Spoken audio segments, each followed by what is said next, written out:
Welcome back, ladies and gentlemen. I have what I think is going to be a quite pleasurable conversation in store for you today. As you know, I don't like to sugarcoat things, and my special guest today also is no fan of the sugar coating. I have with me today Bart Kay, who is a walking encyclopedia of all things physiology, molecular biology, and biochemistry. And he has been educating the masses on YouTube about these subjects for years now, doing a great job. He is somewhat controversial and is known to let his mouth run wild at times. And I don't fault him for that. I actually enjoy that. So if you're interested in learning about physiology, biochemistry, molecular biology, I know those sound really exciting, right? But hearing it from two people who tend to be pretty good at breaking this stuff down so that you can understand it, whether you are have a PhD, MD, or no initials at all behind your name. So let me bring Bart Kay to the stage. Professor Kay, welcome. Glad to have you with us. Dr. Kim Berry, thank you very, very much for having me. I'm very, very excited for the opportunity. It's been a long time coming. We last spoke publicly together about, I think it was 3.5 years ago now, Kim. Yes. And we've tried several times to get this conversation to happen. Either I or Bart had something going on. We couldn't do it. So finally, here we are. Now, if you haven't already done so, there's a little share button down there in the corner. You can share this to your favorite social media because there are people out there in the world, including doctors, especially doctors, who do not understand the things that we're going to talk about today, even though they're fairly simple concepts. They don't understand it, or they don't believe it, or they don't think that this is something that's even discussed in polite company.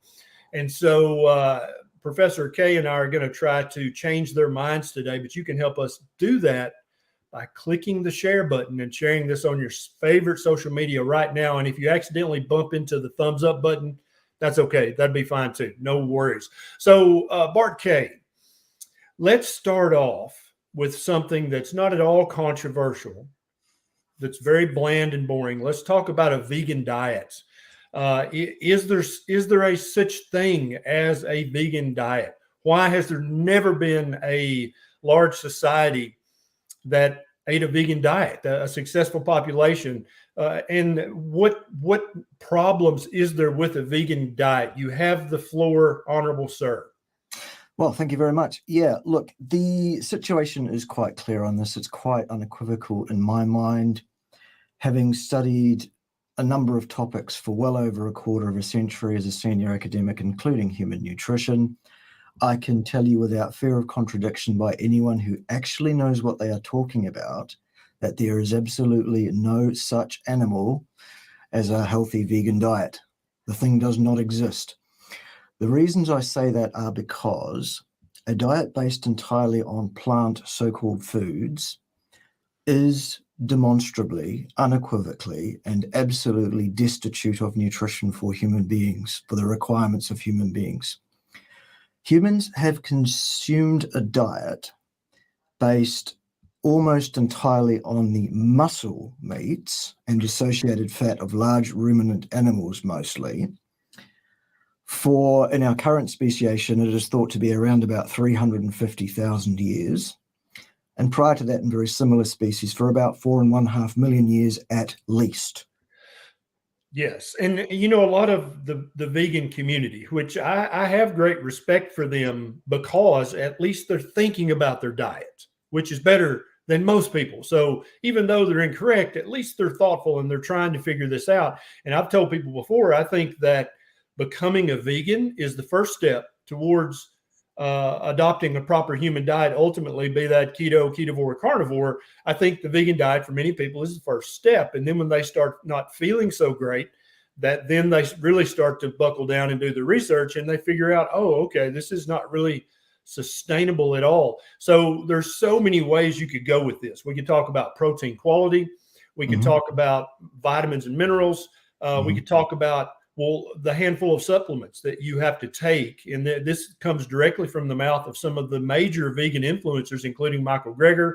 you have to take these supplements, and they always talk about a vegan diet. You have to do it properly. It has to be a well thought out diet. And so immediately the question that comes to my mind is, why are we the only, if the vegan diet is a proper human diet, why are we the only species on the planet who has to think about and plan our diet and take a handful of supplements when every other species on the planet, when they get hungry, they just stuff their face hole with their proper species-specific diet until they're full, then they stop eating and go take a nap? What say you? Well, first of all, since Michael's not here to defend himself, I'll give the masses a message from Michael. I invited him, but I haven't seen him in the comments right. yet. Well, I'll pass his message on for everybody. Yes. Look, if you don't eat your fruits and vegetables, you might die. Okay, so there's that taken care of. It's nonsense, of course. Human beings are not designed by natural selection pressures to eat fruits or vegetables or plants of any kind whatsoever. And we absolutely do have an instinct at the time of our birth as to what good food is. And we'll go straight for it. That's mother's milk, of course. And then when we're weaned from mother's milk, you try and feed a baby vegetables or fruit, and you have to really train that child to take that food from you. That child knows inherently that that is not food. You put meat, appropriately small amounts of possibly even pre-chewed meat in front of a baby, and it will yum it down every time. Yes, and I've actually seen this from personal experience. The first bite of solid food that Beckett Berry, he's about to be 3 years old. When he was 4.5 months old, he had 2 little teeth, and he could reach and grab stuff and put it in his mouth. And I was eating some beef ribs, and he wanted it, and I handed it to him. And he proceeded to clean the beef rib so thoroughly with his gums and his tongue and his 2 little teeth that when he eventually dropped it on the floor, our family dog didn't even want the bone because it was literally that clean. And I've seen this again and again with Beckett and my other kids. If they've got a choice between some tasty meat and some well-cooked veg that's seasoned appropriately, that you have to force them or cajole them or trick them into eating the veg.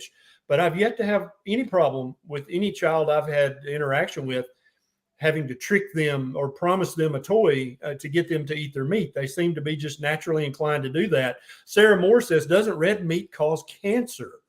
The World Health Organization says this, Professor Kay. Yeah. Where did they get it wrong? This idea is based around a thing called nutritional epidemiology, which I usually just colloquially refer to as epididdly doodly middly moodly-mology. This is an associative, ill-disciplined, anti-scientist. It's not even pseudoscience, it's anti-science. This is a band of pseudoscientists who are collecting associative data on things. This is associated with that. And then they're reporting something completely different from what they even observed anyway, and telling us that this causes that on the basis of an observation that they didn't even make. I'll give you an example of what I'm talking about with association, just so that people can understand this really clearly. If I do a survey on the first aid tent at a beachfront resort somewhere tropical during the height of summer, and I look for the incidence of sunburn cases reported to that first aid tent on that beachfront, and then I go and ask the ice cream salesperson there at the ice cream cart the number of ice creams sold that day, I am going to find across the summer that there is a strong, positive, and repeatable relationship between the sale of ice creams and the incidence of sunburn. In which case, in order to prevent sunburn, what we need to do is shut down the ice cream salesman. Yes. And obviously, that's completely ridiculous. Of course. I've covered this several times on different videos, but I think the average person, when they see an article in a news magazine, in Newsweek or on CNN or Fox News or some new, and they tend to look at them as an authority figure, and they tend to trust that news. Like, oh, well, I mean, it was on the news. It was in the Wall Street Journal. But yet these two guys on YouTube are telling me that it doesn't prove what they said it proved. And I love when you call it epidemiology, because that's, I mean, we can do meaningful epidemiological research. And indeed, that it has been done in the past. But any researcher worth their salt or worth their meat will tell you quickly that it does not show causation. It cannot prove a causative role between either of the two things. And the way I explain it is it shows a possible association, because just because sunburns and ice cream sales, just because they go up together on those very hot summer days, that really doesn't mean they're associated at all. It shows a possible association, in which case you would say, looks like there might be an association between ice cream sales and sunburns. We need to do a control study here. We need to give 100 people ice cream cones and go to the beach, and then 100 people not, and send them to the beach. And then we can actually say with some degree of authority, yes, ice cream causes sunburns, or no, actually that was just a false association that the epidemiological research showed that really doesn't mean a damn thing. Of course, the problem then becomes, to do a controlled study on cancer and red meat, what we have to do is take sets of genetically identical twins separated at birth, locked in separate labs at birth, treated exactly the same way in every respect, except for the intake of red meat for their entire lives, and see whether there's a higher incidence of cancer in the people who get the red meat as opposed to the ones that don't. The problems here are ethics. You can't do experiments on human beings. 2, how do you get people to agree to spend their entire life locked in a lab? And how do you get large enough numbers of genetically identical twins to do that in order to do such a study? Where do you get the money to do that from?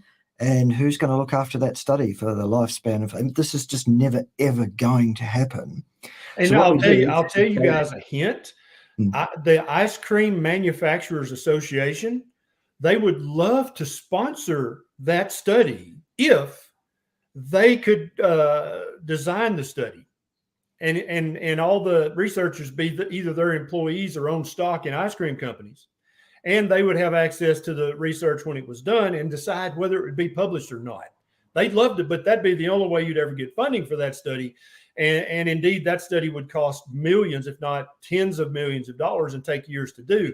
And so when you hear a news report saying, oh, meat causes cancer, processed meat causes cancer, any of this foolishness, you can rest assured there is no research proving that. And it really, Bart, it's like if they came out with a news article and said, oh, breathing air is bad for you, you really need to cut back on that. Or drinking water is bad for you, you really should cut back on the water intake.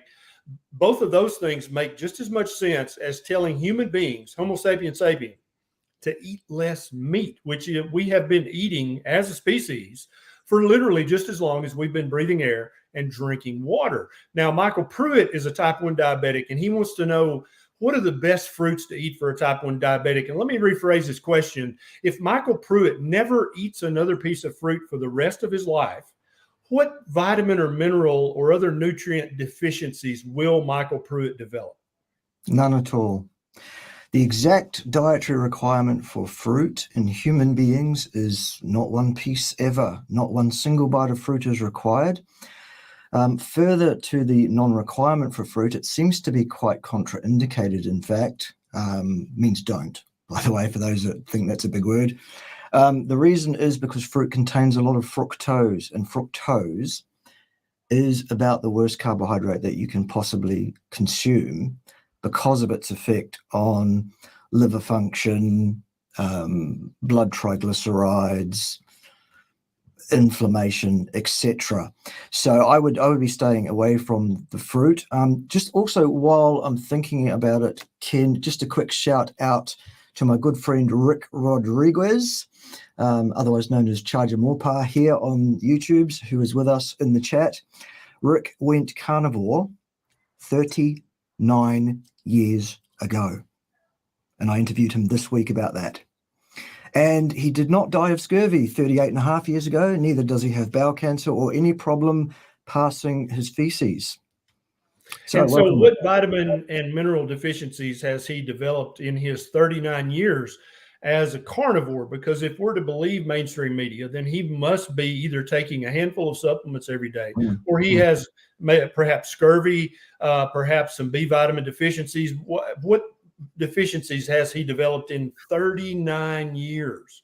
Well, Rick is tall, lean, strong, muscular, flexible, 55 years of age, not a single grey hair on his head or in his beard or anywhere visible whatsoever, and he doesn't diet. He sleeps like a baby, wakes up without an alarm, works a hard physical job every day of his life, still at 55 years of age, has excellent bowel function every single day of his life, no problems. If you want to see the story, it's on my channel. Excellent. I've got your channel linked in the show notes as well. Good. And the other place as well, Ken, that you can see Rick doing another interview, as well as by a young man who is 18 years of age and has got a channel that in the last 30 days has gone from under 1,000 subscribers to over 10,000 subscribers. This is a young man with an incredible intellect, basically, and his name is Joey Schwartz, and his channel is called Carnivore Camaraderie. So go and check him out as well. He's a stunning young man. You really need to see that as well. And I also promised him, Dr. Berry, that I would give the good word about him to you so that you might consider interviewing him and encouraging the youth, the next generation through. Yeah, send me his information in a back channel, Bart, and I'll definitely reach out to him. So as a medical doctor, I received one semester, 1 hour a week training in human nutrition. And the vast majority of that nutrition training was if someone has been in a house fire and has third-degree burns over 60% of their body, or they fell off a roof and smashed their face in and they have a trach, and we're breathing for them, how to feed them intravenously. That was 80% of what we learned. And that's good information to have if somebody smashes their face in. But what we didn't learn was about the feeding of a normal human in our normal environment. And my nutrition professor was actually a New Zealander who was a type 1 diabetic. And I remember very clearly the way he used to say, because he said that he managed his type 1 diabetes by eating lots of fruit and whole wheat pasta. And that's how he said it. And I remember that very well, just because I like to, make fun of people. But just the lunacy of this guy teaching a room of 175 future doctors that the way you control type 1 diabetes is by eating lots of fruits and vegetables and eating lots of whole wheat pasta. But what I didn't receive a single day of education in was archaeology or anthropology or paleoanthropology. And over about the last 3 years, I've really been diving deeply into all three of those.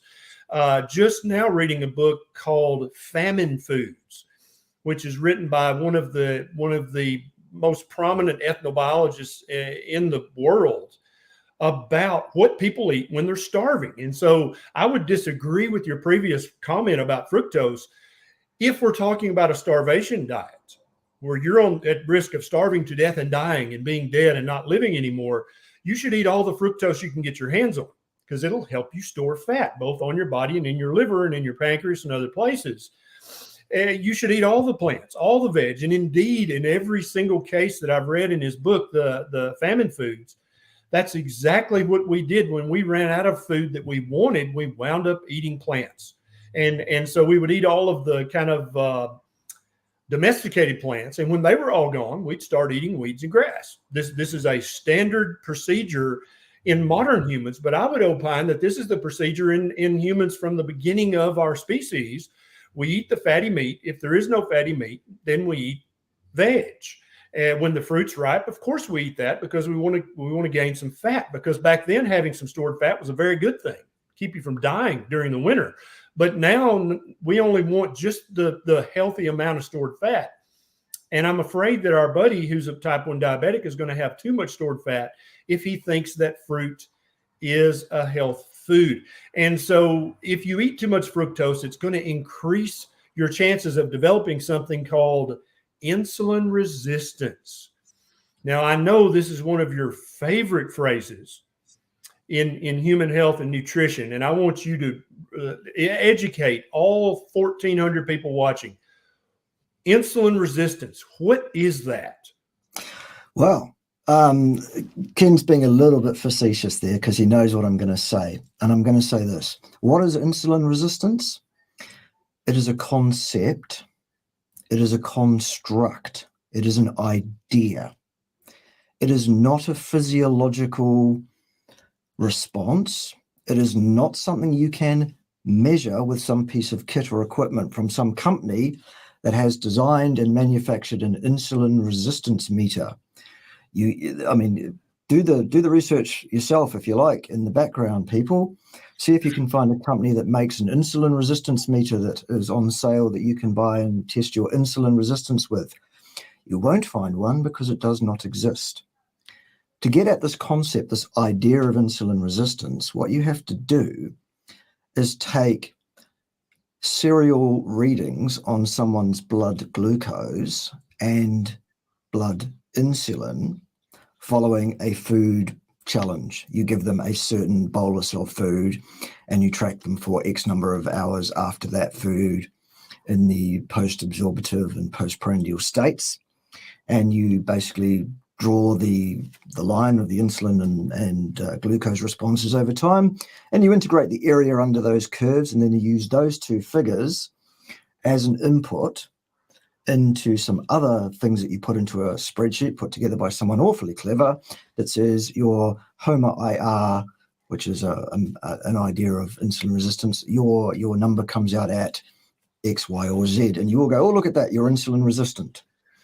No. No. And just for everybody watching, the HOMA-IR is a calculated number. That's not a measured number. That's a calculation. Just as if you see any insulin resistance score on a lab result sheet, that's a calculated number that they use other variables to calculate. There is no such thing as an insulin resistance test. How would you prefer people discuss because I think the concept of insulin resistance is a valid concept that we can use. Yes. It's a construct.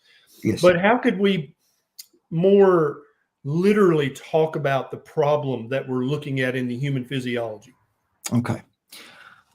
I have yet to see a single peer-reviewed study that convinces me in any way that having elevated insulin in your blood is problematic or is pathological.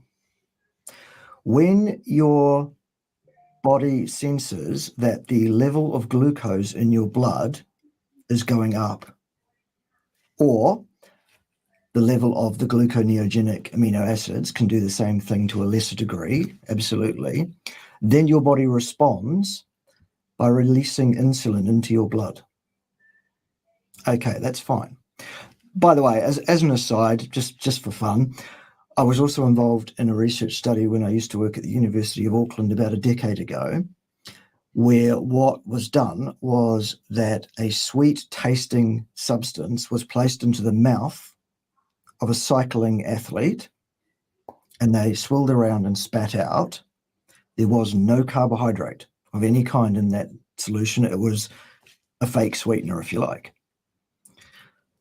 The message, oh, sweet taste, went to these people's brains, and they released insulin on the expectation of the so-called incoming glucose. Yes, called the cephalic phase insulin response.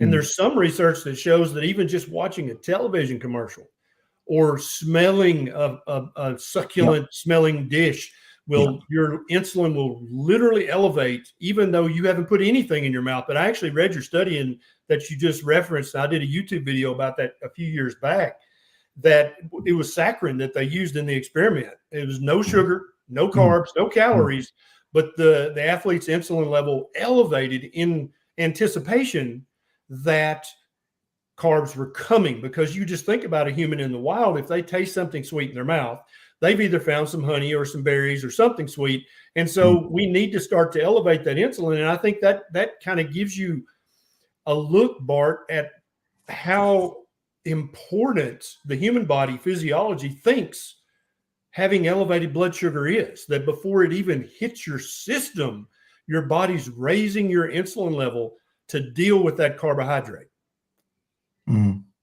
Yeah, absolutely. So we release insulin because insulin is required as a lock and key mechanism, if you like.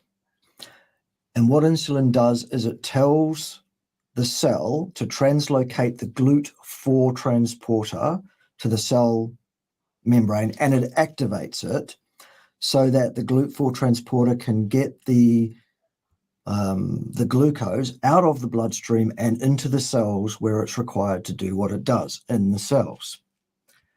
Except in the case where the cell, any given cell, let's say that cell has sufficient energy already in the cell fluid. It's already there. Here's the problem with a high concentration of glucose within a cell. It destroys lipid rafts. It destroys cell organelles. It binds to DNA and causes mutations to DNA. And at a high enough concentration, glucose will kill a cell outright. It is toxic. It is a poison. It is required for life at a physiologic level.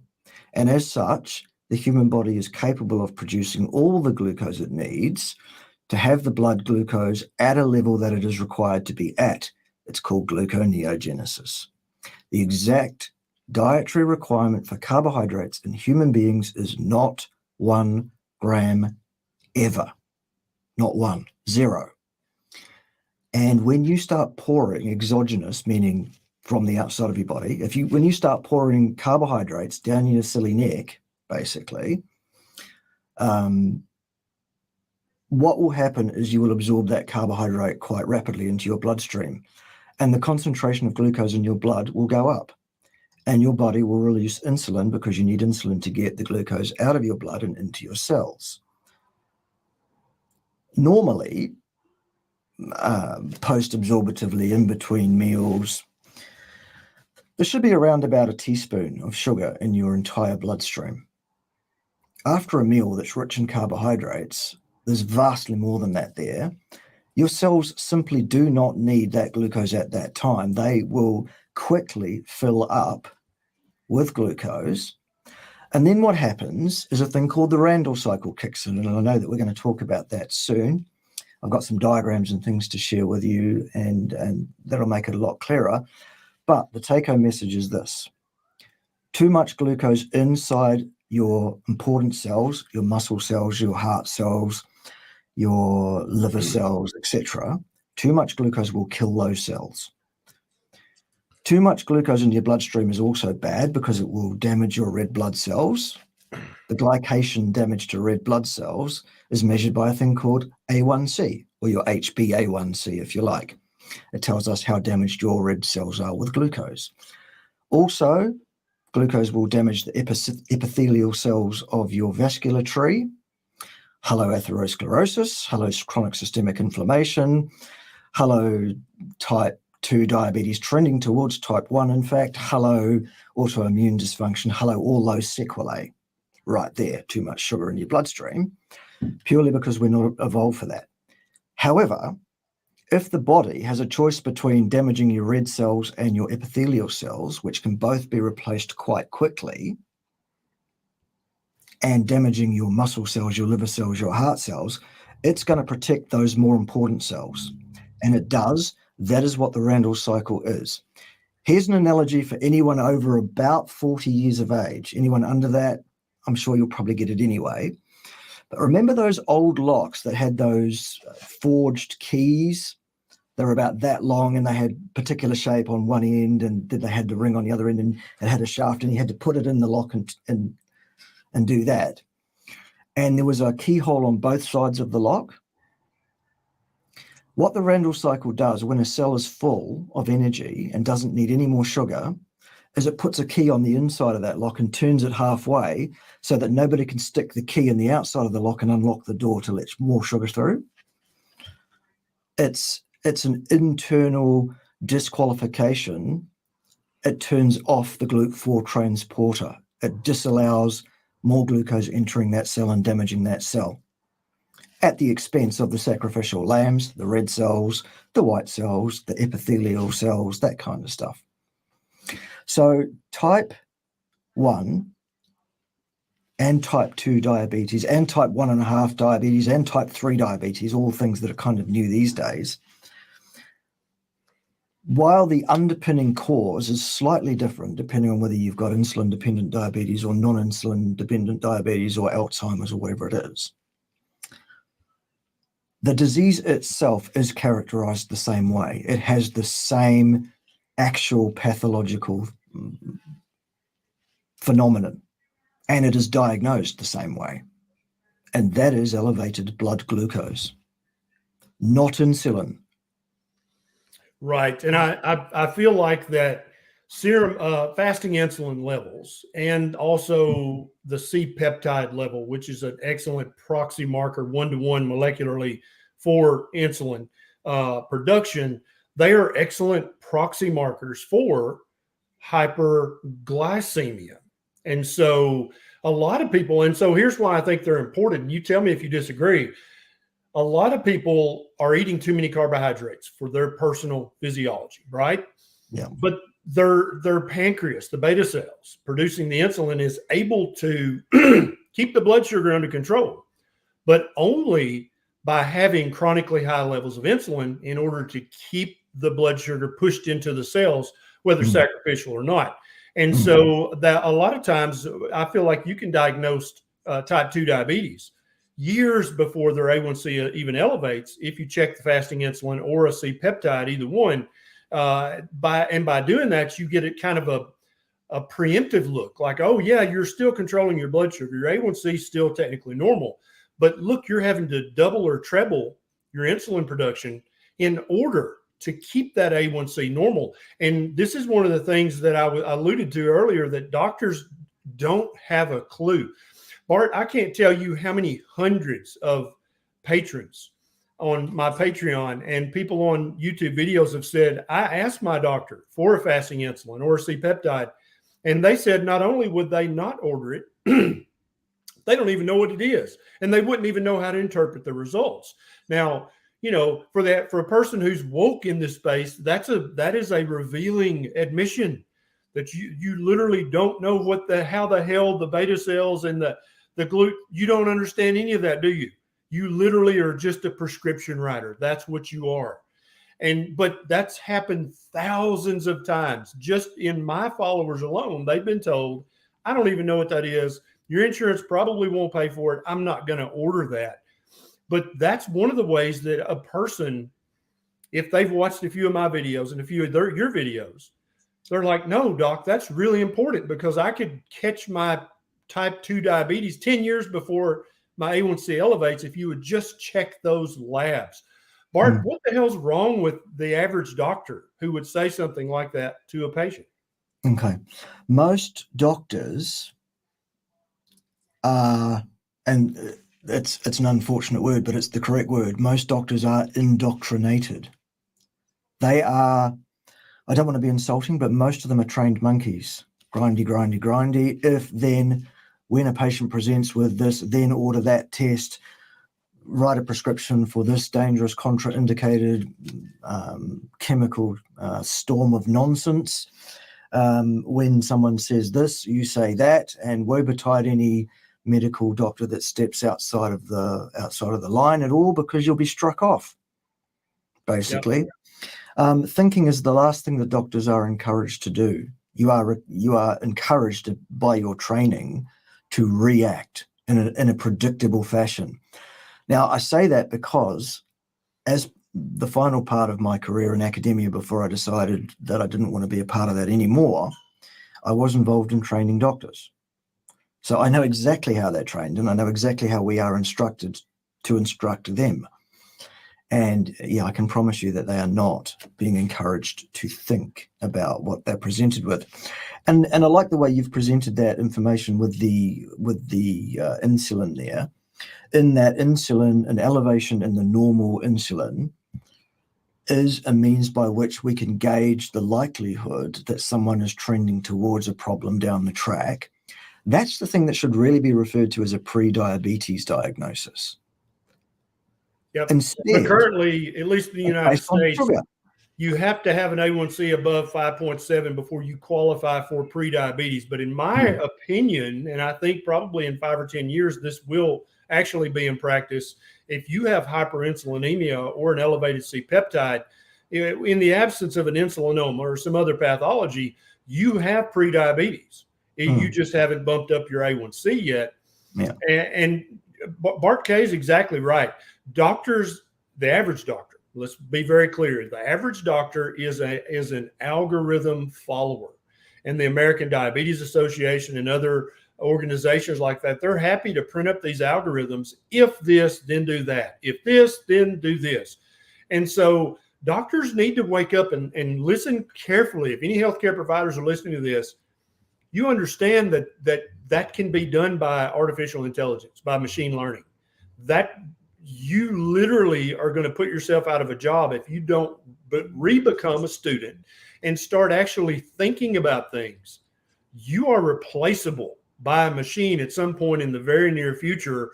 Any machine can run an algorithm more reliably than you can, my friend.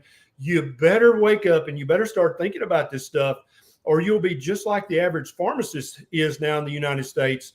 You will be an hourly employee that nobody wants your opinion. They don't care what you've read. They don't care what you think. You follow the algorithm or we'll fire your ass. That's what it's coming to if you don't step up and reclaim your position as a learned thinker and health partner and stop being an algorithmic following monkey. Yeah, did right. Let's see. We've got a super chat here, Bart. Lewis says, today makes exactly 1 month on the carnivore diet, from my labs to my mood to a total body wellness and almost complete reduction in inflammation. Now, everybody knows, Bart Kay, that red meat is very inflammatory. This is known. I saw an article on CNN, and there was one in Time magazine, and then the World Health Organization, I think, also spoke to this. How is Lewis deluded into thinking that his chronic inappropriate inflammation actually improved on an all meat diet? How is that possible, Bart Kay? Well, the information that meat is pro-inflammatory or highly inflammatory is based on a mechanistic speculation of a reductionist nature. And a lot of this work is being done by a bloke called Sinclair, by the way, on a pathway called mTOR and a few others as well. Sinclair is also a sympathist to the High Church of Anorexia Vegana, by the way, or apparently, whether he is one himself or not, he's certainly a sympathist. And to give you an idea of what this reductionism is, I'll give you another analogy, because analogies are good, aren't they? Here it is. Let's say I am digging around in a junkyard somewhere in a pile of cogs from gearboxes out of various different makes and models of motor car. And I find this cog and I pull it up and I say, look, here's a cog. It has a diameter of X, Y, or Z. The center hole is another diameter. It has X number of cogs. And therefore, I'm going to tell you all about the motor car from which this cog is derived, having never seen a motor car in my life or studied motor cars at all. I am an absolute expert in cogs from gearboxes. That's what they're doing there. Basically, you look at, while epidemiology is no way to get at cause and effect, it's a good way of dismissing cause and effect. And here it is. If there were a meaningful relationship between the consumption of meat and a high level of inflammation in human beings, we could do a study on people who eat a lot of meat in the absence of a lot of carbohydrate while we're at it, which is important. These have to be purely carnivore people for this to be valid. And we should find a high level of inflammation in these carnivores. We could do such a study and you'll find no such thing. Ergo, a causal effect that meat causes inflammation is dismissed. Yes. And that would be a fairly easy study to do, wouldn't it, Bart? Yep. Yeah, I think that would get approved by the ethics board, and it probably wouldn't cost very much money if we could get a group of carnivores who've been carnivore for, some arbitrary time period, 12 months, 24 months, and just check their markers of inflammation. That would quickly stuff a sock in a lot of very vocal mouths, wouldn't it? Yep. Yep. Interesting. Another very controversial topic. I know Bart, he tries to avoid controversy, and I understand Of that, course. but I'm I going to don't try want to that. put him on the spot here. Are bugs and worms part of a proper human diet? Now, like I said earlier, I've been studying archaeology and anthropology just as an amateur for the last 3 or 4 years. Yeah. And what do you say from just not from the ick factor, not from the you don't tell me what to eat factor, but just physiologically? Is there any problem if the powers that be want to mandate that, hey, you need to eat bug cakes and worm gruel, and that's healthy for you, and that's part of a proper human diet? What do you think about that? Any problem? Yeah, there are some potential problems. Without, as I say, without going to the ick factor, you still do need to go to it a bit by saying, well, actually, we all have pretty good instincts. Yes. Again, when you present a child with fruit and vegetables, you have to force that child. Present them with meat, they'll eat it. Present someone with bugs, say, you will eat the bugs and you will be happy. We don't want to eat the bugs. And there's a reason for it. Chitin, which is what insect skeleton, exoskeletons are made out of. Bug fiber.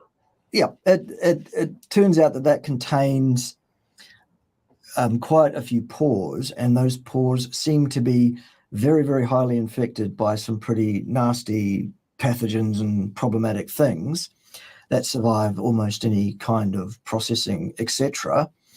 And as such, insects are not a good, healthy diet for humans. In terms of worms and things like that, most of a worm is the space in the middle of the worm, which is full of dirt from the ground that worm has been eating. Yes. And all of that kind of stuff. There's a very small amount of protein wrapping that dirt up. Maybe you just go down the back section with a spoon and just eat the dirt. And take the protein. And for those of you who didn't grow up in the country, worms eat dirt and shit. That's what they eat. And literally that's what they eat. And so, I have a few problems. I definitely, if I were starving, Bart, I would eat the bugs and worms, no doubt about that.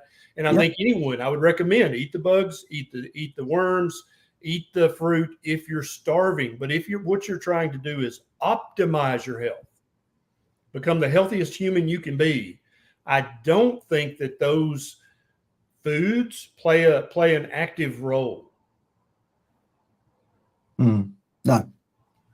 Joe says if you soak the worms in water, you can flush the shit out. I don't know, Joe. I don't know about what percentage success you'd have with that flush. Go and get yourself a ribeye or something, for goodness sake. Yeah. Look, just here's the thing. The way an animal behaves over thousands and thousands and thousands of generations informs the design of that animal by positive and negative selection pressures. We have eaten a diet as a species that, and species very similar to human predecessing the actual final human form, we've been eating basically the same diet for it looks like about 4.5 million years. And that diet was 80% plus the muscle meat and fats of large ruminant animals, with a 20% makeup plus or minus of largely fibrous tubers containing almost no carbohydrate or starch. Completely unlike the fibrous tubers that we have now, which we have selectively bred to be containing more energy, less fiber, more starch, to be more robust and edible and all that kind of stuff. And by the way, when you break down fiber in your gut, the result is fatty acid and not carbohydrates. So, in effect, our intake for 4.5 million years has been protein and fat. Yes, I totally agree. That's how we should eat. I totally agree. And many people in the vegan space will phrase it as, well, our nearest living relatives, the gorilla and the bonobo and the chimpanzee, but we separated from them about 6.5 million years ago. So the way I like to refer to them is our least distant relatives. And I think that's a much more accurate way to put it. And during the process of that 6.5 million years, when we diverged from that branch, Our evolution took a much different path than theirs did. They stayed in the trees. They continued to be planivores and frugivores, where that wouldn't work for us down on the ground, on the savanna. We could not ever have evolved this huge, beautiful brain that we have, or at least that Bart has. He's got a beautiful brain. We couldn't have evolved those things if we had continued to try to fuel ourselves solely on fructose and other carbohydrates. Here's a great question. I'd love to get your take on this. There's actually 2 super chats about seed oils. Yeah. There is a large contingency of people out there who still believe in a proper human diet consisting mainly of fatty meat, but they're convinced that it's the seed oils, the oxidized seed oils, the vegetable oils that are contributing to the concept of insulin resistance and to the metabolic illness that we see epidemic in the human population today. What's your take on the seed oil argument?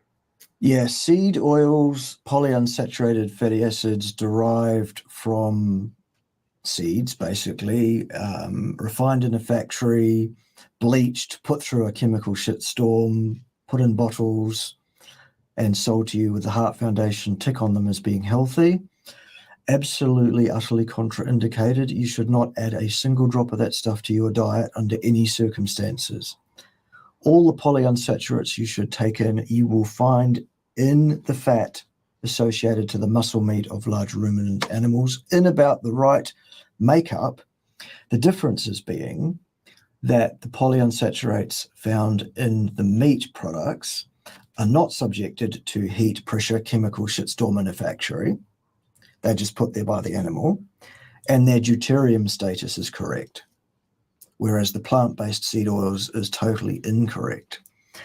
Yes, they absolutely are looking at the mechanistic speculation, looking at that one cog out of the gearbox. Well, there are several cogs, actually. There are several different pro-inflammatory pathways that are definitely upregulated by polyunsaturated fatty acids, and indeed mono as well. So oil, no thank you, not for me. Yeah, I agree with Charger Mopar. I wish seed oils were given to me instead of throwing out. My truck loves them. I actually use canola oil as the lubricant for my chainsaw, Bart. When I'm out cutting down trees, it works great for lubrication, but I would never ingest this or give this to anybody I cared about. So, Okay, excellent. Are you ready, Bart? Well, I think that's an adequate warm-up. I think now it's time to dive into the Randle Cycle, which has been around as a concept for decades. Randall and colleagues published their first paper about it back in '63 in the Lancet. And then in 2009, there's another great article by Hugh and Tachtmeyer where they kind of revisit it in an updated version. The Randle Cycle, the more I study it, the more I'm convinced it's very, very important. I don't know if it's as important as you think it is, but I'm happy to be convinced, happy to have my mind changed. Bart Kay has a way with language. He can break things down so that anybody can understand it. And he's about to tell you, first of all, what is the Randle Cycle, why it's important, and how you can optimize your Randle Cycle for your best health. Go. All right. There's a diagram down there. Yes, I'll pull it up to make available for viewing pleasure. There it is. Okay. Is it this one or the other one? No, that's it. That's it. Okay. Oh, sorry. No, the other one. We want to start with the other one. Okay. Hang on. Here it is. Here we go. That one. Right. Good. So what I'm about to provide you with is a vegan argument. This is the argument that vegans have been quite vocal about on many charlatan channels where they're pushing disinformation and trying to fleece people of their money, etc. One perhaps channel involving a couple of very interesting individuals that I think it's called Mastering Hyperglycemia or something like that, came from memory. And I think one of the blokes is called Cyrus and the other one's called Robbie or something like that. Anyway, here's the argument as they present it. All right, what we're looking at here at the top of the screen, the segment that is light blue in color where it says glucose and LCFA, right at the very top of the screen. What that blue area there is that's the extracellular fluids, the fluid outside of the cell the blood, if you like. Sure, there's a few steps between blood and cell, but let's just keep it simple. In the tan-coloured section in the middle, where most of the action on this page is, that is the intracellular fluids, the fluids inside the cell, but outside of the mitochondria. And the green area is what happens in the fluids inside the mitochondria. So you've basically got two membranes that things need to cross in order to get to the point where they become oxidized for energy to produce ATP for cellular work. All right. So in the case where you consume a diet which is rich in fatty acids, what happens is you ingest the fatty acids, your stomach acids breaks them down into free fatty acids, long-chain fatty acids.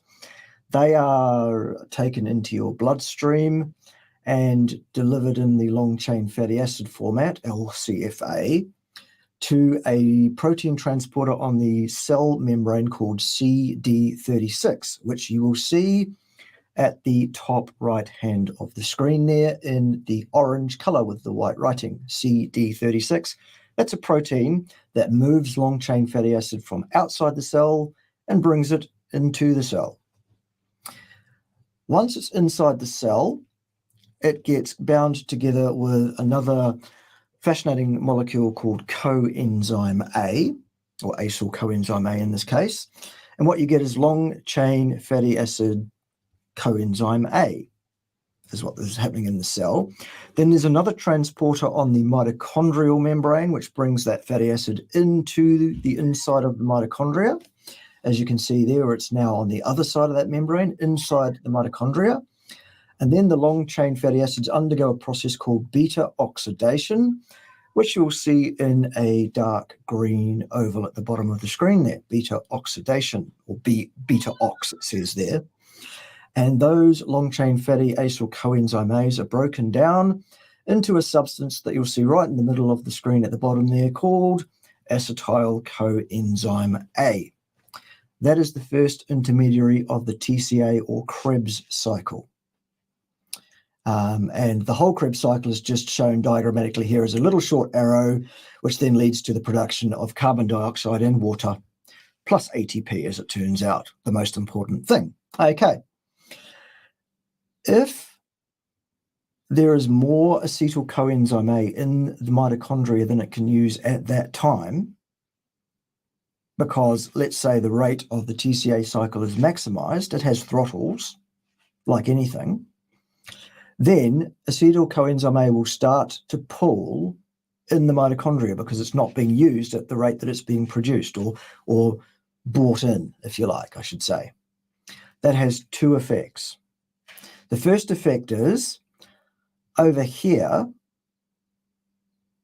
on the left-hand side, there is another green oval that says PDH. That stands for the pyruvate dehydrogenase complex of enzymes. What that does is it breaks pyruvate into acetyl coenzyme A. It's an alternate route to bring acetyl coenzyme A into the Krebs cycle. Pyruvate comes from sugar. The left-hand side of the chart here, where all the red ovals are, which we'll get to in a minute. So if acetyl coenzyme A is building up in the cell because it's not being used, then that acetyl coenzyme A will, by Le Chatelier's principle, will inhibit the pyruvate dehydrogenase complex from breaking pyruvate down into more acetyl coenzyme A, thus to prevent the problem from becoming still worse. Further to that, acetyl coenzyme A is then metabolically, the first step in the TCA cycle is citrate. So citrate's going to start to pull in the cell, in the mitochondrial area of the cell as well. That will diffuse out back into the cell fluids, where it says citrate up there in the tan section.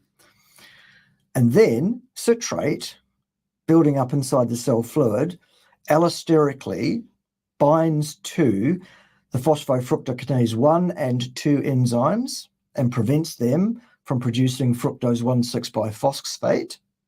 which then prevents the production of still yet more pyruvate. So it's a negative feedback. It's locking down the system on the left-hand side. It's inhibiting the use of sugar for oxidative process to make ATP because there is enough energy coming in the form of fat. And finally, and most importantly, in fact, at the end of all of this, citrate also allosterically binds to GLUT4. That's that key going in the back of the lock that I was speaking about earlier in the live stream. That means it doesn't matter how much insulin you throw at that cell and how much external glucose is in the blue section above the tan section there, that GLUT4 will not work. The door is locked.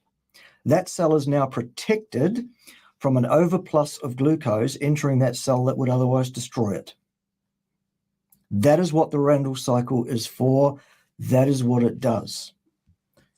And here's what the vegans say. Oh, if you eat fat, that locks out your sugar, and that's bad, okay? No, that's not a very intelligent thing to say, vegans, is it? The cell's doing exactly what it is supposed to do. This whole system here exists precisely because of at least 4.5 million years of positive and negative selection pressures. It does exactly what it's supposed to do. It protects the cell from the damage that that cell would experience were glucose allowed to enter that cell according to its concentration gradient under the influence of the insulin that will be in the blood because of that. It's okay, fine. Somebody's knocking on the door on the outside. They've got a key, but I've got my key on the inside of the lock and you can't open it. We're protected here. We're safe in here. You red blood cells, that's your problem. You deal with it. And I love your concept that some of the cells in our body that are very easy to reproduce, erythrocytes, red blood cells, and then the intestinal epithelial cells, which are replaced every week or two. They're very quickly replaced. Yep. Your body would much rather overload them with sugar and sacrifice them than more important, harder to reproduce cells like neurons and myocytes and other things. Yes. And I think that's an excellent way to think about that because Mother Nature is a bitch. She does not care. She is not nice. And so if it comes to, I need to protect the entire organism by sacrificing a certain percentage of these erythrocytes, Mother Nature will do that without batting an eye. That's how nature pretty much works. Is something has to die so something else can live. And you typically want the most important part of you to live, and then something that's easy to replace to be sacrificed. Yep, exactly that. So that's the main working of the Randle cycle. That's the reason it exists in my mind. That's my interpretation of this whole system of events and why they exist. And it makes perfect sense to me. If anyone wants to point to anything that I've got wrong there in any way, please do make a video about it so I can respond, because most people don't want to actually talk to me face to face and deal with this by way of a debate, Dr. Berry. Most people are not remotely interested in actually fronting up because I think they know what happens when they do. Yes. Yes. Ted gets cross. That's what happens.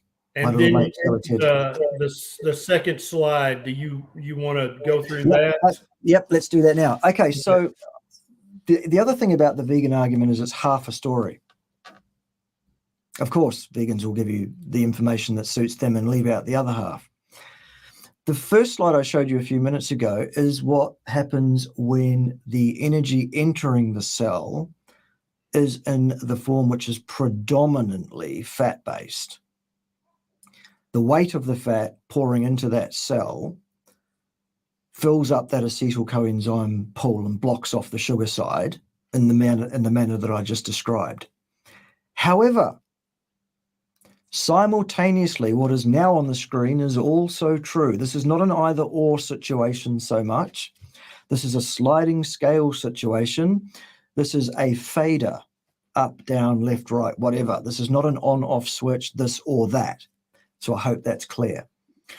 When you have a lot of sugar that is actually pouring into the cell at the GLUT4 transporter, that goes through the glucose 6-phosphate and fructose 6-phosphate pathways so that you get fructose 1,6 biphosphate, which then is broken down into pyruvate. Then pyruvate enters the mitochondria, where it goes through that pyruvate dehydrogenase complex I spoke about earlier, and that starts to produce all the acetyl coenzyme A that's required, and it starts to pull, having been pouring in from the left-hand side on this in this example. When that happens, citrate starts to pull in the mitochondria in exactly the same fashion it did when there was too much fat pouring in. The same citrate. That same citrate goes out into the cell cytosol in exactly the same fashion. It then encounters an enzyme called ACL, where it is converted back to acetyl coenzyme A. Then that encounters another enzyme called ACC, which then produces a substance called melanol coenzyme A, which is an allosteric inhibitor of FAS and CPT1, as you can see there on the right-hand side, thus blockading fat from entering the mitochondria and instead forcing that fat to go into the buildup of free fatty acids, triglycerides instead. Simultaneously true. So we've got a balance at all times in all cells between where the energy is coming from, either fats or carbohydrates. In the case where fats predominate, then sugar is locked out, and rightly so. That protects the cell from damage. In the case where sugar is pouring through and being used, then fats are locked out from oxidation, but instead go through a build-up process in the cell to triglycerides. So that's fine too. Except the problem is, if you consume a balanced diet, which has a significant proportion of both fats and carbohydrates in it, that means your Randle cycle will be constantly highly activated, meaning that what will actually occur is that there will be a buildup in the cell fluid of a thing called inorganic phosphate. Inorganic phosphate binds to all your pro-inflammatory cytokines and thus initiates chronic systemic inflammation. Hello, heart disease. Hello, type 2 diabetes trending towards type 1. Hello, cancer. Hello, dementia. Hello, early death. So the sensible thing to do is this. Consume a diet which is rich in one of carbohydrates or fats and very poor in the other one. Now, all you need to do to decide which of those diets you're going to select for your long-term health is you subject those two diets to an analysis of which one is vastly, grossly, hugely destitute of nutrition for human beings, which one will require a fistful of supplements just to survive, and which does not. Jobs are good and we're done. Thank you, Ken Berry, for having me. We win, you lose, vegans. This debate is over. End of discussion. I love it. We've got a question for you in a super chat. Can you elaborate on the surplus of both fats and carbs and the lowering of the redox potential of the mitochondria and the diffusion of pi leading to overactivation if immune system I think you meant immune system and mast cells? Yes. Okay. So what we get in the situation where you've got too much energy trying to push its way through the TCA cycle is you have a TCA cycle that's running at maximum open throttle.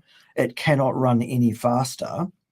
And then what happens is you start getting a buildup of reactive oxygen species in the mitochondria. And while there are mechanisms that can counteract that to some degree, they're not 100% efficient at so doing. And as such, there's a loss of energy, even though the TCA cycle is running at full speed. And I'm talking about things like H2O2 dismutase. I'm talking about uncoupling proteins in the mitochondria for those that are happy with the terminologies. What those things basically do is allow those energy reducing equivalents to escape the mitochondria. And instead of energy being produced in the form of ATP in that situation, it's just a release of insensible heat. It's an energy loss. So as such, the actual rate of ATP production drops because the uncoupling protein uncouples the ATP production to some degree. When the ATP production rate drops, then what we have is a higher concentration of the results of ATP use in a cell, which are ADP plus inorganic phosphate, the very thing that binds to the pro-inflammatory cytokines and sets them off. So, Joe, that's the explanation for that. Also, for those that don't know, Joe has a very good channel himself. He specializes in helping the indigenous American populations with their quite clear health challenges by way of making sure they get a voice advocating for them and telling them the correct information about human nutrition. So Joe himself is First Nation, and he's very, very active in that area. So I would check out his channel as well. I've lost your audio, Ken, suddenly. Can't hear you anymore. Oh, it's me. It's not you. Oh, so good. You alluded to something that I think is very important for people to understand. Vegans are very earnest. They're very fervent. They believe what they're saying. Okay. Yeah. And so in order for the cognitive dissonance necessary, they have to focus very tightly. And so they'll pick one little part of the Randle cycle or one little part.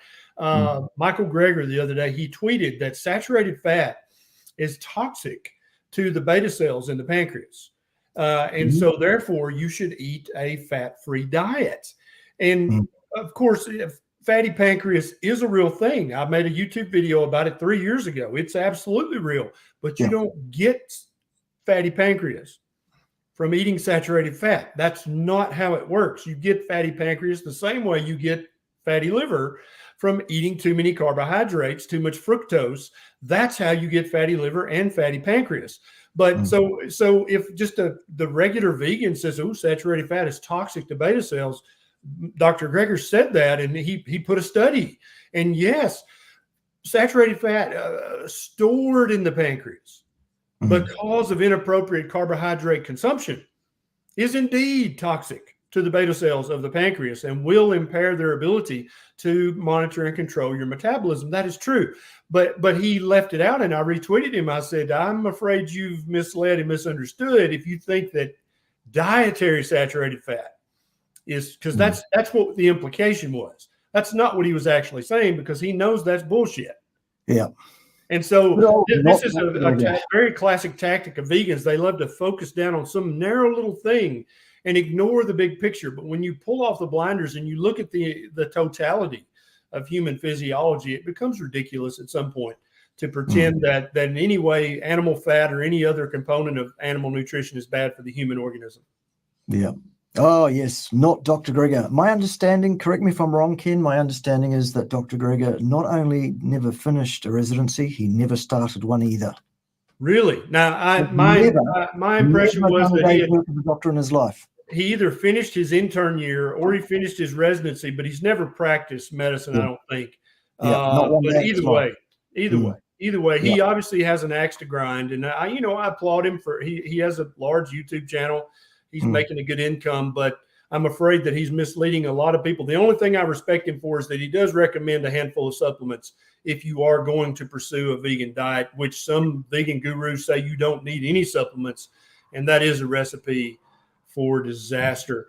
You should get a vasectomy, baby. Right. I've even seen some vegans say that if women have a menstrual cycle monthly, that is a sign of toxin buildup, and you should eat a raw vegan diet for long enough that you no longer have periods, and that's how you know you've got all the toxins out of your body. I'm not kidding. That used to be very popular in the vegan community. It's kind of become tangential at this point, but there are still vegans out there who believe that. So back to the Randle cycle. What's the take home, just the crude take home message for a guy who's just a truck mechanic and he didn't understand a effing thing you just said, Bart? Right. What's the take home message for Chuck, the truck mechanic?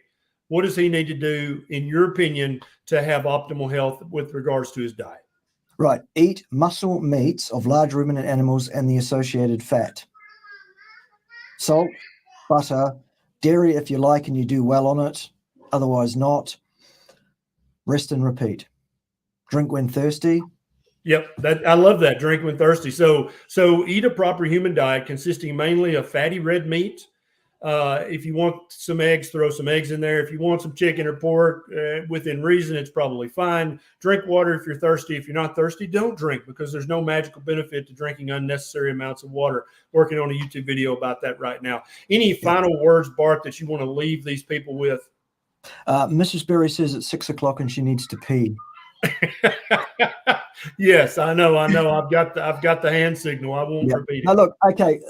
Thanks very much for having me, Dr. Berry. I appreciate it so much. Thank you for the opportunity. It's been well too long between drinks for you and I. We need to do this more often. Do check out Joey Schwartz, aka Carnivore Camaraderie. His channel is just exploding, and you will not believe the intellect on this 18-year-old kid.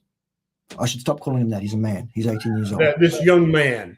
I love it. Thank you. Yes. Thank you so much for the information, Bart. This will be available if anybody is coming in late. You can watch the entire thing on my YouTube channel. And don't all of Bart's links are down in the show notes. If you were compelled by his genteel and soft nature, then you can click on his links and you can learn a ton of information about human physiology from this gentleman. Thank you so much, Bart. Just to be fair, one caveat for those that have not seen my stuff before and do go and follow me on my channel, you will learn a lot about physiology and science, but you will also learn a lot about cursing. Yes, absolutely true. Absolutely true. Some people are offended. I personally am not. Thank you so much for doing this, Bart. We'll have to do it again soon. Please. Thank you very much. Thanks, guys. See you next time.